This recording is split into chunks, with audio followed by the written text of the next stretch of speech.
Hi friends, I am Sunil Sangai from Rainbis investment.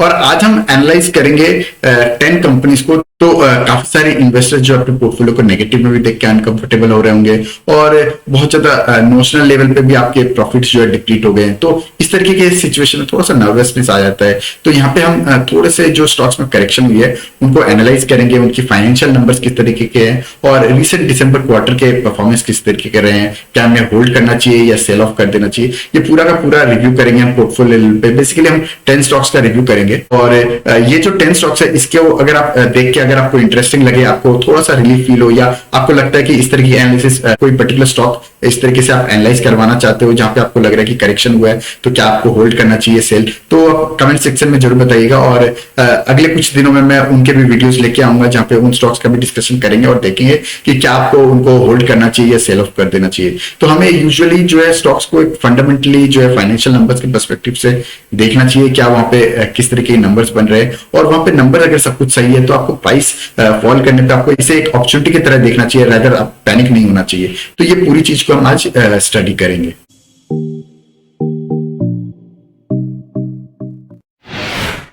तो यहाँ पे पहली कंपनी की बात करें केपीआर मिल लिमिटेड। तो इसका अगर हम स्टॉक का देखें तो लास्ट कुछ महीने में इसने ऑलमोस्ट 20% का फ्रॉम इट्स हाई फॉल हो चुका है। तो यहाँ पे थोड़ी नर्वसनेस आ जाती है कई सारे रिटेल इन्वेस्टर्स को। तो दिसंबर 21 के ऑलरेडी रिजल्ट्स आ गए हैं, तो इसको थोड़ा सा रिव्यू कर लेते हैं कि करंट क्वार्टर की जो अर्निंग्स है किस तरीके की रही है, क्या हमें घबराने की जरूरत है, क्या हमें होल्ड करना चाहिए या एग्जिट करना चाहिए। तो यहाँ पे इवन अगर मैं पैंडेमिक के पहले की बात करूँ तो ये 135 प्राइस पे था और वहां से काफी अच्छा अभी भी हाई है इसका। इवन अगर आप करंट की बात करो तो 611 जो है ये इवन प्री पैंडेमिक से काफी ऊंचे दौर पे है। और यहाँ पे अगर मैं पीएनएल पे जाऊं तो पीएनएल में आप देखोगे कि ऑलमोस्ट 4,500,000 करोड़ का सेल्स है और वहीं नेट प्रॉफिट देखोगे तो 808 करोड़। यानी ये मार्च 21 के कंपैरिजन में चाहे वो नेट प्रॉफिट बोल ले, अर्निंग्स पर शेयर बोल ले या फिर सेल्स बोल ले, तीनों में जो है बेटर परफॉर्म किया है। और यहाँ पे अगर मैं क्वार्टरली भी देखूं तो क्वार्टरली अगर आप दिसंबर 21 का रिजल्ट देखोगे तो 1260 करोड़, ये सितंबर यानी पिछले क्वार्टर से भी ज्यादा है और दिसंबर 20 यानी ईयर ऑन ईयर क्वार्टर से भी ज्यादा है इन टर्म्स ऑफ सेल्स। और वही नेट प्रॉफिट की भी बात करें तो नेट प्रॉफिट में आप देखो कि लास्ट ईयर की ईयर ऑन ईयर देखे तो ज्यादा है, लेकिन पिछले क्वार्टर की कंपैरिजन में इसके नेट प्रॉफिट है वो कम है। और उसका प्राइमरी रीजन है कि जिस तरीके से इन्फ्लेशन हो रहा है, रॉ मटेरियल के कॉस्ट बढ़ रहे हैं, उस वजह से एक्सपेंसेस राइज हो गए हैं। तो क्या ये कंपनी वाकई में ये जो एक्सपेंसेस है ये आने वाले टाइम में इस तरीके के एक्सपेंस होंगे तो इसकी नेट प्रॉफिट घट जाएगी? तो ऐसा बिल्कुल नहीं है। यूजुअली क्या होता है कि जब भी इन्फ्लेशन आता है इस तरह की कंपनीज जो है वो जो इन्फ्लेशन है उसको होल्ड करने की कोशिश करती है, क्योंकि ये इन्फ्लेशन टेम्पररी भी हो सकता है, लेकिन अगर वो परमानेंट हो जाए तो 2-3 क्वार्टर के लिए कंपनी वेट करती है और उसके बाद जो प्राइस हाइक है वो कस्टमर्स को पास करती है। और वहीं अगर मैं प्रमोटर या स्ट्रॉन्ग होल्ड्स की बात करूं तो आप देखोगे कि प्रमोटर के पास भी कुछ डिफरेंस नहीं है और एफआईए डीआईए ने भी कोई मेजर चेंजेस नहीं हुए। थोड़ा सा जो है एफआईए ने अपनी होल्डिंग बढ़ाई है और डीआईए ने होल्डिंग हल्की सी कम करी है, बट मेजर कोई चेंजेस नहीं है, पैनिक कोई रीजन नहीं है। अगली कंपनी देख लेते हैं हम एस्ट्रल लिमिटेड। तो एस्ट्रल लिमिटेड की बात करें तो यहाँ पे अगर इसकी लाइफ टाइम हाई से देखें तो ऑलमोस्ट 25% की करेक्शन है, लेकिन फिर भी अगर आप देखो प्री पैंडेमिक में ऑलमोस्ट 900 के आसपास था, तो वहां से मोर देन डबल है अभी भी। तो एस्ट्रल के ऊपर मैंने एक डिटेल्ड वीडियो भी बनाया था कुछ महीने पहले। ये वीडियो आप चाहो तो सर्च कर सकते हो, रेनबिस एस्ट्रल करके।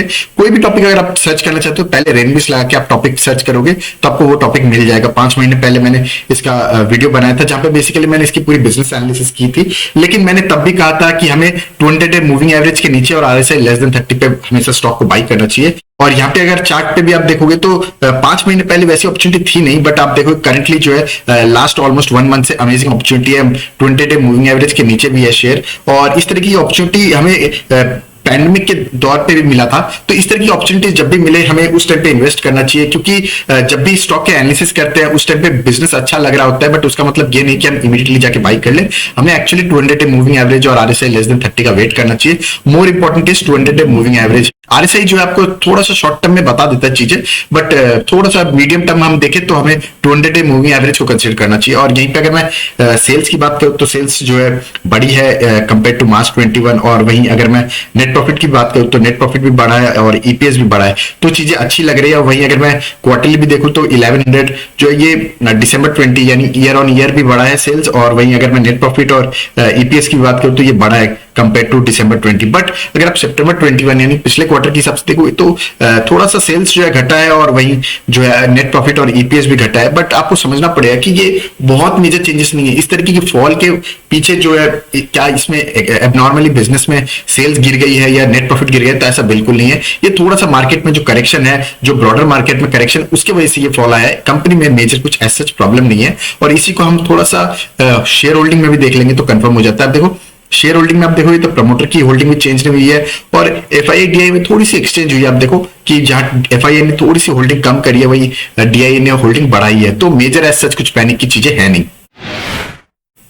अगली कंपनी की बात करें तो मैस्टेक। तो मैस्टेक की अगर हम बात करें तो ऑलमोस्ट 25% की करेक्शन है from its life time high. But आप देखो 200 मूविंग एवरेज के नीचे आ गया चीजें, और चीजें एक्चुअली लिक्विडेटिव हो गई है, बाई करने लायक हो गई है। और यहाँ पे अगर मैं बात करूँ तो सेल्स जो है इवन करंटली अगर मैं बात करूँ तो 1722 करोड़ से बढ़ के 2086 हो गया। तो यहाँ पे ये जो टीटीएम है ये बेसिकली क्या रिप्रेजेंट करता है कि हमारे 3 क्वार्टर के रिजल्ट्स आ चुके हैं, राइट, जैसे कि जून है, सितंबर है या फिर दिसंबर 21 क्वार्टर के। बट हमारा मार्च 22 का क्वार्टर के रिजल्ट आए नहीं है, तो हमने मार्च 21 क्वार्टर के रिजल्ट को ऐड कर लिया, ये मानते हुए कि इतना तो परफॉर्म कर ही देगा कंपनी, और उस हिसाब से टीटीएम निकाला जाता है। तो आप देखो टीटीएम जो आपको दिखा रहा है कि सेल्स भी बढ़ रही है, और इवन नेट प्रॉफिट और ईपीएस की बात करें तो ये बढ़ा है, तो चीजें पॉजिटिव है यहाँ पे। और यहीं पे अगर मैं दिसंबर 21 क्वार्टर की भी बात करूं तो इसकी सेल्स भी बढ़ी है, एंड नेट प्रॉफिट की बात करें तो नेट प्रॉफिट भी बढ़ा है और ईपीएस भी जो है बढ़ा है, चाहे वो दिसंबर 20 के क्वार्टर के साथ कंपेरिजन कर ले हम या सितंबर 21 क्वार्टर के साथ कंपेयर कर ले, दोनों के हिसाब से चीजें पॉजिटिव है। और वहीं शेयर होल्डिंग की बात करें तो प्रमोटर ने भी कुछ खास मेजर चेंजेस नहीं हुए, हल्की सा प्रमोटर होल्डिंग सेल हुई है। इसके अलावा अगर हम देखें तो एफआईआई डीआईए की होल्डिंग भी हम देखें तो एफआईआई ने होल्डिंग बढ़ाई है और वहीं डीआईए ने हल्की सी होल्डिंग कम करी है। बट मेजर एज सच क्या प्रमोटर्स जो है या एफआईआई डीआईए जो है रिटेल इन्वेस्टर्स जो है उनको अपना शेयर ऑफलोड कर रहे हैं मेजर, तो ऐसा बिल्कुल नहीं, हल्का सा है वो जो यूजुअली एवरी क्वार्टर में हल्का सा ऊपर नीचे होता रहता है, वैसी चीजें हैं। एज सच कोई पैनिक वाली चीजें है नहीं। अगला शेयर देख लेते हैं टीसीआई एक्सप्रेस। तो टीसीआई एक्सप्रेस की बात करें तो अगेन 31% की करेक्शन है, बट अगर हम प्री पैंडेमिक से देखें तो अभी भी ऑलमोस्ट डबल है। और जैसे मैंने कहा पहले भी ये 200 मूविंग एवरेज के नीचे आ गया है और चीजें ल्यूक्रेटिव हो गई है, बाई करने लायक हो गया है। तो अभी की जो मार्केट है, इस मार्केट में आपको काफी अच्छी अपॉर्चुनिटीज भी दिखती है, और ऐसी अपॉर्चुनिटीज को आपको छोड़ना नहीं चाहिए। पीएनएल में जाऊं तो पीएनएल में आप देखो कि करंट ईयर की बात करें तो इसने मार्च 21 के कंपेरिजन में सेल्स भी बढ़ी है और नेट प्रॉफिट भी बढ़ा है और ईपीएस भी बढ़ा है, तो चीजें पॉजिटिव है। और वहीं अगर मैं क्वार्टरली में बात करूं तो दिसंबर 21 क्वार्टर की बात करूं तो यहाँ पे चाहे वो दिसंबर 20 क्वार्टर की बात करें या पिछले क्वार्टर सितंबर 21 की बात करूं, दोनों से सेल्स भी बढ़ी है और नेट प्रॉफिट और ईपीएस भी जो है बढ़ा है या फिर हल्का सा मार्जिनल बढ़ा है यहाँ पे। और वहीं अगर मैं शेयर होल्डिंग की बात करूं तो प्रमोटर की होल्डिंग इंटैक्ट है, और वहीं एफआईआई ने अपनी होल्डिंग बढ़ाई है और डीआईए ने हल्की सी कम करी है, but as such major panic की चीजें है नहीं यहाँ पे। तो ओवरऑल टीसीआई एक्सप्रेस में भी चीजें पॉजिटिव लग रही है। अगली कंपनी की बात कर ले पॉलीकैब लिमिटेड। तो पॉलीकैब लिमिटेड देखे तो अगेन जो है 15% की करेक्शन हो गई है यहाँ पे, बट प्री पैंडेमिक से देखिए तो ऑलमोस्ट 80% ज्यादा है अभी भी प्राइस। तो ये जो करेक्शन इसको थोड़ा सा नंबर्स में देख लेते हैं। तो नंबर्स में सबसे पहले पीएनएल में जाए तो यहाँ पे अगर मैं सेल्स की बात करूँ तो 8,900 से इंक्रीज होते हुए 11,297 करोड़ हो गया, यानी सेल्स ग्रो हुई है। और वहीं अगर मैं नेट प्रॉफिट की बात करूँ तो 882 करोड़ से हल्का सा डिक्रीज हुआ है, 868 करोड़ हो गया। तो ये क्यों हुआ है ये आप देखोगे कि कॉस्ट इनकी एक्सपेंसेस जो है बढ़ गए हैं जिस तरीके से इन्फ्लेशन आ रहा है। तो जैसे मैंने पिछले कंपनी की एनालिसिस में बोला कि यूजुअली जब इन्फ्लेशन आता है तो इस तरह की कंपनीज जो है, स्पेशली जो small and mid cap companies है, जो स्पेशली जो नॉन ब्रांडेड टाइप के प्रोडक्ट्स बनाते हैं जिनका बहुत स्ट्रॉन्ग ब्रांड नहीं होता है, उनको यूजुअली जो है थोड़ा टाइम लग जाता है इन्फ्लेशन को थोड़ा असेस करते हैं क्या ये टेम्पररी है क्या ये परमानेंट है। अगर परमानेंट होता है तो 2-3 क्वार्टर वेट करते हैं और उसके बाद जो है ये अपनी बैलेंस शीट पे नहीं लेते, ये रादर कस्टमर्स को पास ऑन कर देते हैं। तो यहाँ पे चीजें जो है आने वाले क्वार्टर्स में हम श्योर कि ये चीजें इंप्रूव हो जाएंगी। और नेट प्रॉफिट भी देखे तो बहुत ज्यादा एबनॉर्मली कम हुआ है, तो ऐसा बिल्कुल नहीं है, तो बहुत ज्यादा घबराने की चीजें है नहीं यहाँ पे। और वहीं अगर मैं क्वार्टरली रिपोर्ट में भी देखो तो दिसंबर 21 क्वार्टर में देखे तो यहाँ पे सेल्स जो है बढ़ी है, और दिसंबर 20 के कंपैरिजन में देख ले या सितंबर 21 के कंपैरिजन में। और वहीं अगर मैं बात करूँ कि नेट प्रॉफिट, तो नेट प्रॉफिट आप देखो दिसंबर 20 के कंपैरिजन में भी बढ़ा है और सितंबर 21 के कंपैरिजन में भी बढ़ा है। तो ओवरऑल चीजें जो है पॉजिटिव है। और यहाँ पे अगर मैं शेयर होल्डिंग में भी देखूँ तो प्रमोटर की होल्डिंग हल्की सी कम हुई है, मार्जिनल, इसको कुछ मेजर एज सच पैनिक की चीजें है नहीं। और सिमिलरली एफआईडीआई में भी हल्की सी चीजें कम हुई है, हल्की सी शेयर होल्डिंग कम हुई है। लेकिन क्या ये वाकई में बहुत पैनिक वाली सिचुएशन है कि जो स्ट्रांग हैंड्स है वो अपना माल जो है रिटेल इन्वेस्टर्स को डाल के निकल जा रहे हैं? तो ऐसा बिल्कुल नहीं। हल्की सी जो यूजुअली जो कुछ पर्टिकुलर एफआईडीआई जो लगता है उनको बेटर अपॉर्चुनिटी है वो एग्जिट कर जाते हैं, तो उस तरीके की चीजें हुई हैं। वहीं अगली कंपनी की बात करूं तो शीला फोम लिमिटेड, तो शीला फोम में ऑलमोस्ट 16% की करेक्शन हुई है, और अभी भी मैं बात करूंगा तो ये 200 डे मूविंग एवरेज से काफी ऊपर है। तो ये जो चीजें ये बताती हैं कि किस तरीके से आपको देखना चाहिए स्टॉक को और कब लेना चाहिए। और यहाँ पे मैं अगर प्री पैंडेमिक से भी बात करूं तो ये काफी ऊपर है, तो घबराने की कुछ बात सच है नहीं। और वहीं अगर मैं सेल्स की बात करूं तो सेल्स में आप देखोगे ऑलमोस्ट 2900 करोड़ का सेल्स हो गया कंपेयर टू मार्च 21 यानी 2400 करोड़ के। और वहीं अगर मैं बात करूं नेट प्रॉफिट की, तो नेट प्रॉफिट जो है हल्का सा कम हुआ है। अगेन जिस तरीके से इन्फ्लेशन हो रहा है, ज्यादातर कंपनीज को इन्फ्लेशन की वजह से एक्सपेंसेस बढ़ रहे हैं, और यहाँ पे अगर हम देखें तो एक्सपेंसेस बढ़े हैं 2000 करोड़ से इंक्रीज होते हुए 2600 करोड़ हो गया। और ईपीएस भी जो हल्का सा कम है because of net profit reduce होने की वजह से। और वहीं अगर मैं क्वार्टरली रिपोर्ट में भी देखूं तो 881 करोड़ हो गया दिसंबर में क्वार्टर में। तो ये जो है चाहे वो प्रीवियस क्वार्टर की बात करें या लास्ट ईयर के क्वार्टर की बात करें, दोनों के कंपेरिजन में सेल्स बढ़ गई है। तो यूजुअली जब सेल्स बढ़ती है तो आपको बहुत ज्यादा घबराने की चीज होती नहीं है, चीजें पॉजिटिव होती है।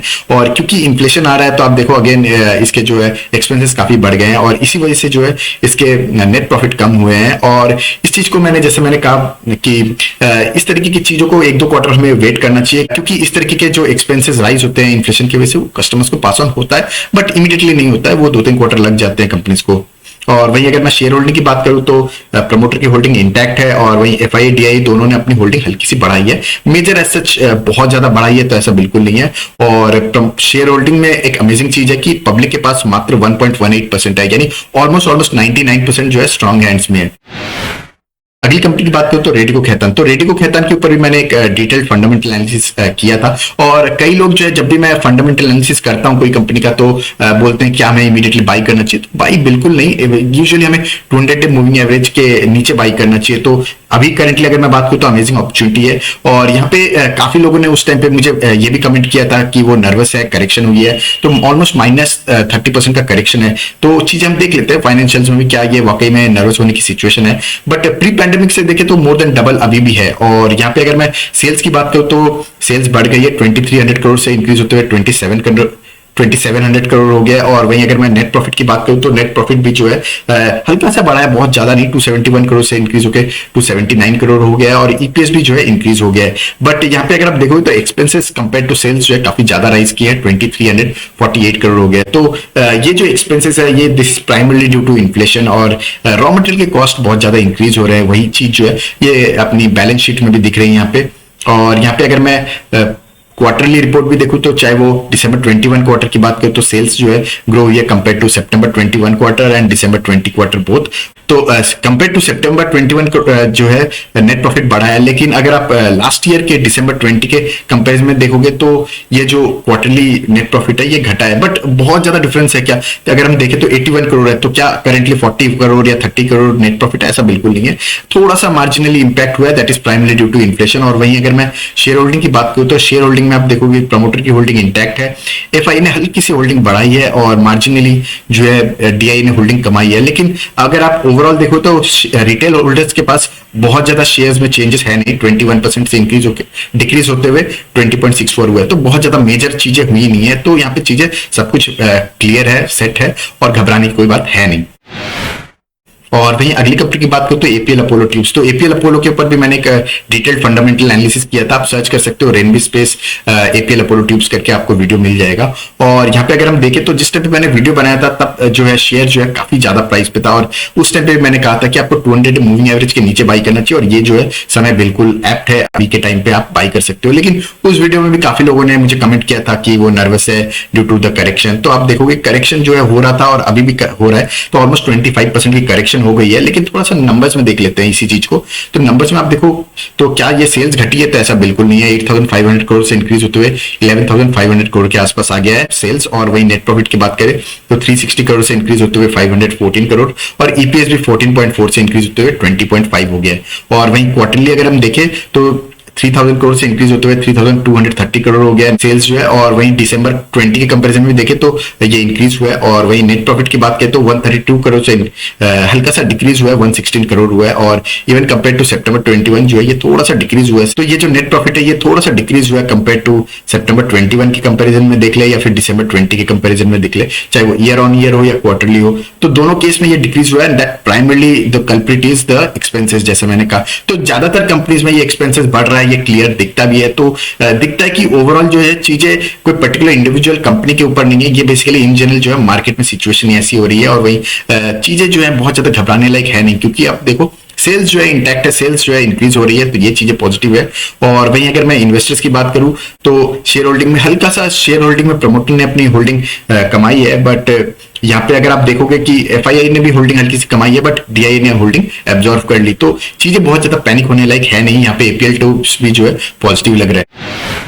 और वहीं अगली कंपनी की बात करो तो गुजरात गैस। गुजरात गैस में अगर हम देखें तो ऑलमोस्ट 25% का करेक्शन है, बट करंटली अगर मैं बात करूं तो ये 200 मूविंग एवरेज के नीचे आ गया है, अच्छी अपॉर्चुनिटी आ गई है। और गुजरात गैस में इसके पहले भी हमें 2-3 अपॉर्चुनिटी मिली थी जहां पे हम बाई करने की अपॉर्चुनिटी थी। और यहाँ पे अगर मैं सेल्स भी देखूं तो सेल्स जो है ये अमेजिंग तरीके से ग्रो हुआ है, ऑलमोस्ट 10,000 करोड़ से इंक्रीज होते हुए ऑलमोस्ट 15,000 करोड़ हो गया। और नेट प्रॉफिट की बात करूं तो नेट प्रॉफिट उस हिसाब से ग्रो नहीं हुआ है। आप देखो 1278 करोड़ था पिछले ईयर में, वो डिक्रीज हो गया है, ऑलमोस्ट 1200 करोड़ हो गया है। तो ये थोड़ा सा जो डिक्रीज है और जस्ट हमने बाकी कंपनीज देखा उसी की तरह इसका भी कल्प्रिट जो है ये एक्सपेंडिचर है, एक्सपेंसेस राइज हुए हैं। और प्राइमरली इसका मटेरियल कॉस्ट जो है या रॉ मटेरियल कॉस्ट है उसी का मेजर रीजन है जिस वजह से इसके नेट प्रॉफिट डिक्रीज हुए हैं। और वहीं अगर मैं क्वार्टरली भी देखूं तो क्वार्टरली में चीजें पॉजिटिव दिखेंगी। आप देखो 5,100 करोड़ हो गया, तो ये हाईएस्ट है कंपेयर टू जितने भी क्वार्टर्स यहाँ पे आप देख रहे हो। और दिसंबर 20 हो या सितंबर 21 हो, दोनों के कंपैरिजन में जो है सेल्स इंक्रीज हुई है। और वहीं नेट प्रॉफिट की बात करें तो नेट प्रॉफिट दिसंबर 20 में भी पॉजिटिव था और इवन सितंबर 21 में भी अच्छा था, ऑल्दो प्रीवियस कुछ क्वार्टर्स के कंपेरिजन में थोड़ा सा कम था, बट यहाँ पे एबनॉर्मली कम हो गया। तो क्या ये चीजें पैनिक होने लायक है? तो ऐसा मैं नहीं मानूंगा, क्योंकि आप देखो कि रॉ मटेरियल के कॉस्ट जो है उसी वजह से एक्सपेंसेस राइज हुए। तो हमें 1-2 क्वार्टर और वेट करना चाहिए। स्पेशली हमें देखना चाहिए ब्रॉडर मार्केट में क्या हो रहा है, क्या बाकी कंपनीज में एक्सपेंसेस जो है उसको कंपनी हैंडल कर पा रही है कि नहीं। अगर नहीं कर पा रही है तो ये जो इन्फ्लेशनरी प्रेशर होता है यूजुअली ये स्पेशली स्मॉलर मिड कैप में थोड़ा ज्यादा लगता है, क्योंकि उनके पास बहुत ज्यादा ब्रांड का वो रिकॉल नहीं होता है। तो यूजुअली इस तरीके के केसेस में क्या होता है कि आपको 1-2 क्वार्टर वेट करना होता है। कंपनी को थोड़ा टाइम लग जाता है कस्टमर्स को धीरे धीरे इन्फ्लेशन जो है उसको पास ऑन करने में। और यहाँ पे मुझे लगता है कि आपको 1-2 क्वार्टर और होल्ड करके देखना चाहिए चीजें कैसी होती हैं। अगर चीजें बहुत ज्यादा खराब होती हैं, कंपनीज जो है अपने एक्सपेंसेस को पास ऑन नहीं कर पा रही है, स्पेशली गुजरात गैस अगर पास ऑन नहीं कर पा रही है लेकिन बाकी कंपनीज पास ऑन कर पा रही है, उस केस में आपको एग्जिट का सोचना चाहिए। और यहाँ पे यूजुअली पोजीशन भी हम जब बनाते हैं तो ग्रेजुअली बनानी होती है, एकदम से पूरा का पूरा हमें पोजीशन बनानी नहीं होती है। और यहाँ पे मैं अगर बैलेंस शीट में देखूं तो ऑलमोस्ट 5,000 करोड़ का बैलेंस शीट में रिजर्व है। तो चीजें यहाँ पे बहुत ज्यादा घबराने लायक है नहीं। करेंटली जो मार्जिन पे प्रेशर आ रहा है वो अपनी बैलेंस शीट इतनी स्ट्रांग है कंपनी की कि ये हैंडल कर सकती है। और वहीं प्रमोटर होल्डिंग की बात करूं तो प्रमोटर होल्डिंग इंटैक्ट है। एफआईआई ने हल्की सी शेयर होल्डिंग घटाई है और वहीं डीआईआई ने भी हल्की सी मार्जिनल एज सच कुछ मेजर इन लोगों ने घटाया नहीं है। और रिटेल कस्टमर्स के पास भी ऑलमोस्ट 23% के आसपास का ही शेयर होल्डिंग है। अगली कंपनी की बात करूं तो जेके लक्ष्मी सीमेंट। तो यहाँ पे अगर हम देखें तो एक मेजर करेक्शन हुआ है, ऑलमोस्ट 45% की करेक्शन हुई है, बट ये 200 मूविंग एवरेज के नीचे आ गया है। काफी अमेजिंग अपॉर्चुनिटी आ गई है मुझे लगता है। और वहीं कंपनी की थोड़ी सी फाइनेंशियल एनालिसिस कर लेते हैं जिससे आपको समझ में आ जाए कि क्या अगर आप होल्ड करके रखे हो तो आपको नर्वस होना चाहिए कि नहीं, उसको थोड़ा सा समझ लेते हैं। तो यहाँ पे अगर हम देखें तो मार्च 21 के कंपेरिजन में सेल्स जो बढ़ गई है 4,700 करोड़ से इंक्रीज होते हुए 5,200 करोड़ हो गया है।